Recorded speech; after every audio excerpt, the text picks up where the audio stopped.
जन्म जन्म तक हमारे पति रहे और जाकर के हमारे पिताजी से माताजी से हमारे हाथ को मांग लो और हमें स्वीकार कर लो।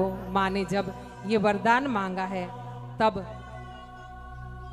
भोले बाबा ने ये वरदान दिया है कि हम युगों युगों से जन्मों जन्म से आपके हैं और आपके रहेंगे। ये बाबा ने आशीर्वाद दिया है। आगे चल कर के यहाँ माँ पार्वती जब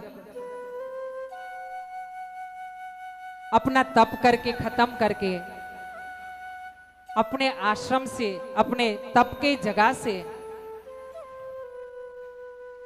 हिमालय में आई है और हिमालय में जब आई है माँ तो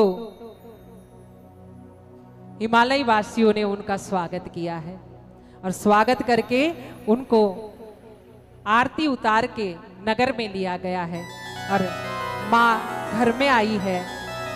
इस तरह माँ ने घर में आने के बाद कहा गया है कि माँ ने अपनी माँ से बात की है कि वो आए थे मिलने के लिए और उन्होंने बोला है कि वो आएंगे हाथ लेने के लिए मांगने के लिए। इस तरफ भगवान है ना एक मदारी का वेश बना करके आए हैं। मदारी समझते हैं ना, वो डुगडुगी रखता है, मैले कुचेले वस्त्र रखता है और कुछ बंदर छोटा मोटा रखता है और कुछ कुछ करतब दिखाता है। ऐसा रूप भगवान ने देखो माँ के लिए लिया है और आकर के कैलाश के हिमालय के दरवाजे के महल के दरवाजे के बाहर नाटक शुरू किया है, डांस करना नृत्य करना शुरू किया है भगवान ने और नृत्य किए है भगवान डमरू बजाकर। यहाँ मैना रानी अकेली है, वो घबरा गई है। उन्होंने हिमालय जी को बुलाकर मंगवाया है और उनको समझाया है, जो नृत्य कर रहे मदारी के वेश में भोले बाबा, उनको समझाया है, उनको दान दिया, दक्षिणा दी, उनको कुछ चीजें दी,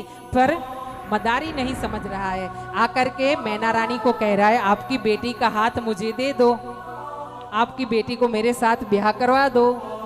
अब मदारी की ऐसी बातें सुनकर माँ मैना घबरा चुकी है और हिमालय को जब बुलाया है तो हिमालय जी ने आकर के मदारी को भगाया है। जब मदारी को भगाया गया तब उन्होंने ब्रह्मा जी का, विष्णु का स्वरूप लेकर के, शिव का स्वरूप लेकर के हिमालय जी को दर्शन करवाया है। और इस प्रकार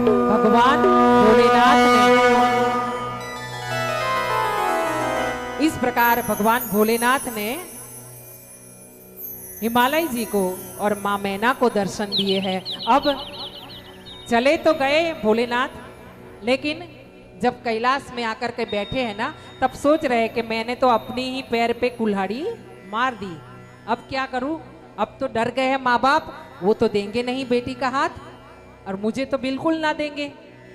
मेरे बारे में तो बहुत सुन के रखा है, मैंने कितनी बार परीक्षा ली तो मेरा ही अपशब्द से स्वागत करता रहा। तो यहाँ पे महाराज बताया गया है कि सप्तर्षि को और यहाँ अरुंधति जी को बोला गया कि आप जाकर के हाथ मांगो। वो जाकर के शादी की तारीख तय करके, तिथि तारीख तय करके आए हैं। आकर के यहाँ